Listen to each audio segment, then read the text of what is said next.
جو بندہ سانس روک کے اس کو پڑھ لے، سانس روک، اس کا دل روشن، اس کے جذبے روشن، اس کو ولایت ملتی، اس کو روحانیت ملتی، اس کو برکتیں ملتی ہیں، اس کو خیریں ملتی ہیں۔ چھوٹا سا لفظ ہے، کیوں؟ فرشتوں کی تبدیلی کا وقت ہے۔ عصر کے وقت جو بندہ عمل کرے گا اس کو دو فرشتے ملیں گے، آنے والے بھی جانے والے۔ کسی بھی نماز میں دو فرشتوں کی آمد نہیں ہوتی، ایک فجر میں اور ایک عصر میں، ایک آنے والے ایک جانے والے۔ آنے والے کہیں گے یا اللہ یا لا یجلیھا لوقتھا الا ہو، پڑھ رہا تھا۔ اللہ پاک فرمائیں گے اس کا جذبہ کیا تھا؟ یا اللہ اس کا جذبہ تھا دل روشن ہو جائے، زندگی روشن ہو جائے، اندھیروں سے نکل جاؤں، دل کی دنیا آباد ہو جائے، من کی دنیا آباد ہو جائے اور جذبوں کی دنیا آباد ہو جائے۔ یا اللہ یہ جذبہ تھا۔ اور ایک فجر کا وقت ہوتا ہے جس فجر کے وقت میں یہ دو چیزیں تبدیلیاں ہوتی ہیں۔ عصر کے وقت ایک اور بھی فیصلہ ہوتا ہے، وہ اولاد اور نسلوں کا فیصلہ ہوتا ہے۔ تو میری بات یاد رکھیے،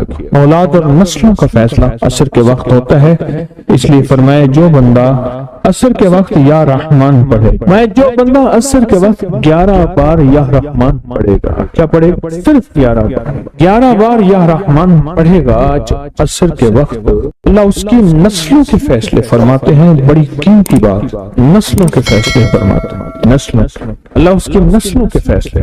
اس وقت بے اولادی بڑھ رہی ہے، بہت بڑھ رہی ہے، حد سے زیادہ بڑھ رہی ہے، بے اولادی بہت بڑھ رہی ہے اور حد سے زیادہ بڑھ رہا ہے۔ اللہ اس کی نسلوں کے لیے فیصلے فرماتا ہے۔ دیکھیں اللہ نے دو چیزوں کو فرمایا ہے کہ تم ان کو پسند بھی کرتے ہو اور اس پہ تمہیں فخر بھی ہے، المال والبنون، ایک مال اور ایک بیٹے۔ یہ تمہاری لیے دو چیزیں پسندیدہ ہیں، مال اور بیٹے۔ فجر کے وقت مال ملتا ہے، عصر کے وقت بیٹے ملتے ہیں۔ عجیب بات، فجر کے وقت کیا ملتا ہے؟ بولیں، اور عصر کے وقت، اچھا فجر اور عصر کی تقسیم ہے، عجیب تقسیم ہے۔ عصر کے وقت طلسمات بہت ٹوٹتے ہیں، تو بہت ٹوٹتے ہیں، بندشیں بہت ٹوٹتی ہیں، کیونکہ عصر کا وقت اصل میں بڑا نازک ہے۔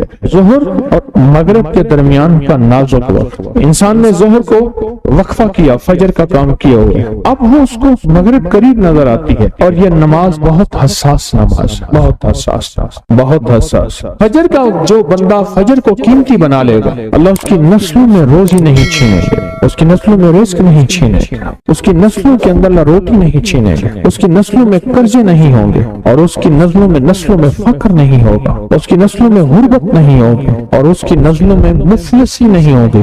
اور لفظ مفلسی فلوس سے ہے، فلوس کہتے ہیں مال کو، پیسوں کو، عرب میں کہتے ہیں فلوس معافی، پیسے نہیں ہیں، مفلسی فلوس سے نکلی۔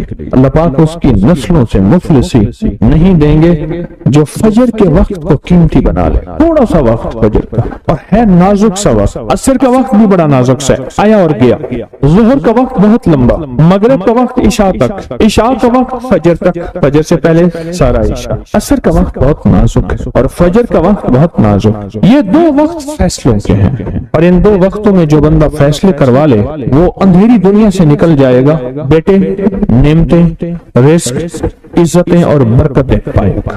اور میں نے پہلے بھی عرض کیا کہ فرشتوں کو دوست بنائے، فرشتے جب دوست بن جائیں گے ہمارے ہر کام میں، ہر مشکل میں ہمارا ساتھ، ان سے ہمارا تعلق بن جائے گا، ان سے ہمارا انس ہو جائے گا، ان سے ہماری دوستی ہو جائے گی، انس ہو جائے گا، دوستی ہو جائے گی۔ پھر جو کام کہیں گے وہ فرشتے ہمارے کاموں میں لگ جائیں۔ کیوں؟ اللہ نے فرشتے بنائے اس لیے ہیں، اور اگر ہم کو کام کہہ رہے ہیں تو یہ شرک نہیں ہے، اللہ نے تو بنائے ہماری خدمت کے لیے ہیں۔ مثلا ایک بندہ اپنے کسی خادم کو کہتا ہے مجھے پانی پلا دے، تو ساتھ بیٹھا کہتا ہے کہ شرک کر رہا ہے۔ کیوں؟ تجھے تو اللہ سے پانی مانگنا تو بندے سے مانگ رہا ہے، تجھے تو اللہ سے مانگنا تھا، بندے سے کیوں مانگ رہا ہے؟ اللہ نے اس بندے کو میری خدمت کے لیے مقرر کیا، میں اسے اگر مانگ رہا ہوں میں مجرم تو نہیں ہوں۔ عصر کے وقت کو قیمتی بنا اور فجر کے وقت کو قیمتی بنا۔ فجر کے جو لمحات ہیں، یہ فجر کے جو لمحات ہیں یہ رزق کے لیے بہت زبردست ہیں، اور رزق روحانی اور رزق جسمانی۔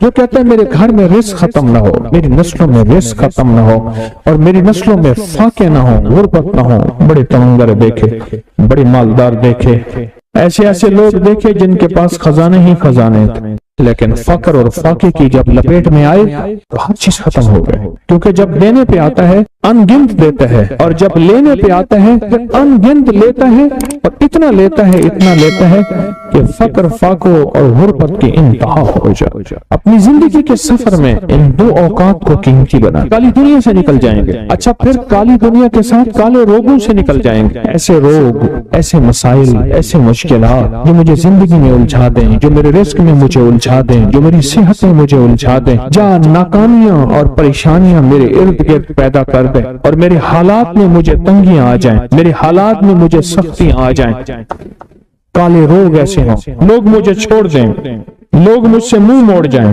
مجھے چھوڑ دیں، مجھ سے منہ موڑ جائیں، اور بیماریاں ایسی ہوں، چھوٹی سی بیماری ہو، چھوٹی سی، دو لمحے ہیں، دو وقت ہیں، ایک عصر کا وقت اور ایک فجر کا وقت، ان دو لمحوں اور دو وقتوں میں اپنی زندگی کا تھوڑا سا فارغ کریں، تھوڑا سا فارغ کریں۔ کالی دنیا یوں گئی، کالے لوگ یوں گئے، کالے روگ یوں گئے، چل ہر چیز گئی، ختم، ہر چیز ختم، ہر چیز گئی، اور زندگی میں چین، سکون، راحت، رحمت، عزت، برکت اور سکون اور خوشیاں خوشحالی اور خوشیاں خوشحالی۔ اگر ہمارا دل روشن ہو جائے تو ہم اندھیرے کے سفر سے نکل آئیں، اس کے لیے کام کریں۔ دو وقت ایسے ہیں جن میں فرشتے آتے ہیں، دو وقت ایسے ہیں جن میں فرشتے آتے ہیں، ایک وقت فجر کا ہے، ایک وقت عصر کا ہے۔ یہ دو وقت ایسے ہیں جو فرشتوں کی حاضری کا وقت ہے۔ جو عصر کو آتے ہیں فرشتے، ان کی خدمت جو تبدیل ہوتی ہے وہ پھر فجر کو ہوتی ہے، جو فجر کو آتے ہیں ان کی خدمت تبدیل ہوتی ہے، وہ عصر کو ہوتی ہے۔ دو وقت ایسے ہیں، اس لیے آپ نے دیکھا ہوگا فجر اور عصر کے بعد اکثر بیٹھ کے تھوڑی دیر تسبیحات پڑھتے ہیں، اس کی وجہ یہی، یہ دو وقت ایسے ہیں جب حاضریاں تبدیل ہوتی ہیں۔ ان دو وقتوں میں فرشتوں کے ذریعے اللہ کے پاس کچھ پیغامات پہنچاتے ہیں کہ اللہ تیرا دوست بننا چاہتا ہوں، اس دل کی دنیا کو آباد کرنا چاہتا ہوں، ان جذبوں کو پاک کرنا چاہتا ہوں، اور تیری محبوبیت چاہتا ہوں، اور تجھے محبوب بنانا چاہتا ہوں۔ اللہ تو چاہتا تو ہو جائے گا، تو چاہ لے۔ اور اللہ کا ایک نظام ہے، اللہ کا ایک نظام ہے، اور وہ نظام رب کا سچا نظام، وہ نظام رب کا سچا نظام، اور وہ نظام کیا ہے کہ جو چاہتا ہے اللہ اس کے لیے کر دے، اس کا سچا نظام، جو چاہتا ہے اللہ اس کے لیے کر دے۔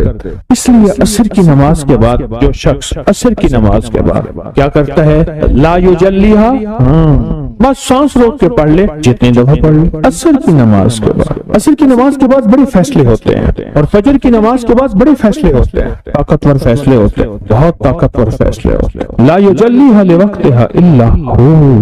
عصر کے وقت میں ایک اور چیز ہے، اور بڑی اہم چیز ہے۔ ایک تو میں نے عصر کے وقت میں عرض کیا، لا یجلیہا لوقتہا الا ہو، سانس روک کے پڑھ لیں، جتنی دفعہ پڑھ لیں، بہت ملتا ہے۔ تسبیحات فاطمہ کب پڑھنی ہے؟ فجر کے بعد اور عصر کے بعد۔ اس کی وجہ ہے کہ فرشتوں کو یہ تین الفاظ بہت محبوب ہیں، کلمتان خفیفتان، الفاظ بہت طاقتور ہیں، اس لیے تسبیحات فاطمہ فجر اور عصر کے بعد یہ وقت فرشتوں کی تبدیل کا ہے۔ جو صبح اور شام یہ تین صورتیں پڑھ لے، فرمائے یہ تمہیں ہر چیز سے کافی ہوگی۔ حضرت عائشہ صدیقہ رضی اللہ تعالی عنہ سے روایت ہے کہ آپ نے فرمایا جب بستر پر سونے کے لیے تشریف لاؤ اپنی دونوں ہتھیلیوں کو اکٹھا فرماتے۔ آپ جب بستر پہ سونے کے لیے تشریف لاتے اپنی دونوں ہتھیلیوں کو اکٹھا کرتے۔ اب آپ دیکھیں یہ عمل ہے۔ ایک بندہ کہتا ہے کہ ہتھیلیوں کو اکٹھا کرنے کی کیا ضرورت ہے، ایسے ہی پڑھ لیں۔ یہ ابکری والے یہ عمل کہاں سے لے آئے ہیں؟ اس کی ناواقفیت ہے، اس کے علم کی کمی ہے۔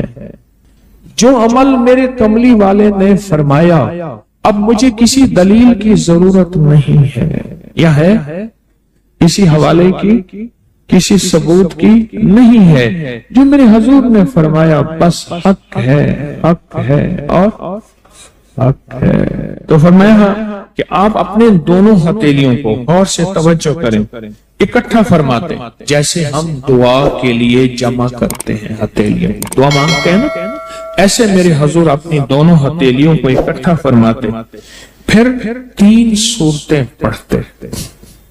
قل هو اللہ احد، سورۃ فلق، قل اعوذ برب الفلق اور قل اعوذ برب الناس، پھر پڑھ کر ان دونوں ہاتھوں پر دم کرتے اور پھر پر اپنے سر، نمبر 1، دوسرا چہرہ، نمبر 2، اور اپنے جسم کے اگلے حصے پر جہاں تک ہاتھ پہنچے اس طرح 3 دفعہ کرتے تھے۔ آج میں اس کا ایک راز بتاتا ہوں، لیکن پہلے عمل کو غور سے سن لیں۔ آپ دعا کے لیے ہاتھ جیسے کرتے ہیں سوتے ہوئے ویسے کریں گے، کر کے ایک بار قل هو اللہ پوری سورت، ایک بار سورۃ فلق پوری سورت، اور ایک بار سورۃ الناس پوری سورت، ٹھیک ہے؟ پڑھ لی، ہتھیلیوں پہ دم کیے، دم کرنے کا پر پہلے سر پر اوپر سے شروع کرتے حضور، سر، چہرہ، چہرے کے بعد اپنے جسم کے اگلے حصے پہ جہاں تک ہاتھ پہنچتا، پھر پچھلے حصے پہ آپ پھیرتے، اگلے حصے پہ پھیرتے، پھر دوسری دفعہ ایسے کرتے، ہاتھ پھیلاتے، دونوں ہتھیلیاں، پھر یہ 3 سورتیں پڑھتے، پھر ایسے کرتے، پھر تیسری بار، تیسری دفعہ بھی ایسے کرتے تھے۔ اس کے فائدے کیا ہیں؟ میں فائدے بتاتا ہوں۔ ابن عباس سے روایت ہے کہ جو شخص سوتے وقت قل هو اللہ اور معوذتین فلق اور ناس 3 بار پڑھ لے، اگر اسے اس رات موت بھی آ گئی تو شہادت کی موت مرے گا، اگر زندہ رہا تو گناہوں سے پاک کر دیا جائے گا۔ سوتے وقت یہ عمل 3 دفعہ کر لے۔ اور عبداللہ بن خبیب سے روایت ہے، فرمایا جو صبح و شام 3 بار قل هو اللہ اور معوذتین پڑھ لے، مثلا 3 دفعہ قل هو اللہ، 3 دفعہ فلق اور 3 دفعہ ناس، یہ صورتیں، فرمایا جو صبح شام پڑھ لے، صبح شام۔ یہ اور روایت ہے، پہلا عمل ہتھیلیوں کو سیدھا کر کے 3 دفعہ کرنا، پہلا عمل وہ ہے۔ دوسرا عمل یہ ہے کہ جو صبح اور شام یہ 3 صورتیں پڑھ لے۔ اب اس کے کمالات سنیں، فرمایا یہ تمہیں ہر چیز سے کافی ہوگی، بس اب تمہارے لیے اللہ کافی ہو گئے، اب تمہیں کسی چیز، کسی پریشانی، کسی دکھ، کسی تکلیف، کسی ناکامی، کسی مصیبت کو انشاءاللہ آنکھوں سے نہیں دیکھو گے۔ یہ جو ہم دعا کے لیے ہاتھ پھیلاتے ہیں یہ دراصل کشکول ہے کہ مولا میں خالی ہوں، میں فقیر ہوں، میں منگتا ہوں، میں پیاسا ہوں، میں عاجز ہوں اور تو شہنشاہ ہے، مجھ فقیر کو عطا فرما۔ ہم دعا کے لیے ہاتھ پھیلاتے ہیں تو 2 بندہ دونوں ہاتھوں میں دعا کے لیے ہاتھ پھیلاتا ہے اور پھر یہ 3 صورتیں پڑھ کے پھونک مارتا ہے، ان تمام 3 صورتوں کا نور، اس کا سرور، اس کی برکت، اس کی رحمت اور اس کی عطا اس کے ہاتھوں پہ آتی ہے، پھر اس ساری عطا کو اپنے پورے جسم پر پھیرتا ہے تو ایسے ہے اس کے پورے جسم پہ ایک نور کا حصار، دیوار، ایک نور اس